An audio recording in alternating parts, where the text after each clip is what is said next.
د رغنیزو پراختیایي پروژو د پلي کولو په دوام تازه د کندوز ښاروالۍ ریاست له لوري د وریجو خرڅلاو بازار ته څیرمه د کوڅې کانکریټ کولو پروژې چارې پیل شوې. د دغه ولایت د ښاروالۍ ریاست چارواکو په خبره یاده پروژه د ښاروالۍ له پراختیایي بودیجې څخه پلي کیږي چې شاوخوا 300 کسانو ته پکې د کار زمینه هم برابره شوې.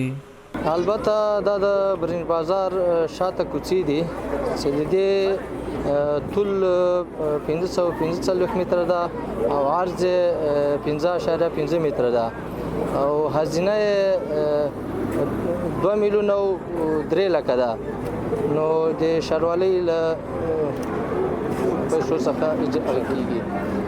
نو د دغه کوڅې مدت د 3 میاشتې وخت ده. البته دلته د خلکو ته تقریبا 200 الی 300 نفرو کارګرو ته زمینه د کار برابره ده. په ورته مهال بیا ځایي اوسیدونکي د ښاروالۍ ریاست د دې اقدام هرکلی کوي او وایي چې له دې وروسته د اوړي او ژمي پر مهال د تګ راتګ په برخه کې شته ستونزې هوارې شي. ما از شهروار صاحب از والی صاحب از امارات اسلامی افغانستان تشکر میکنیم که کوچه ما را کانکریت‌ریزی کرد. مردم محل بسیار با مشکلات فراوان مواجه بود.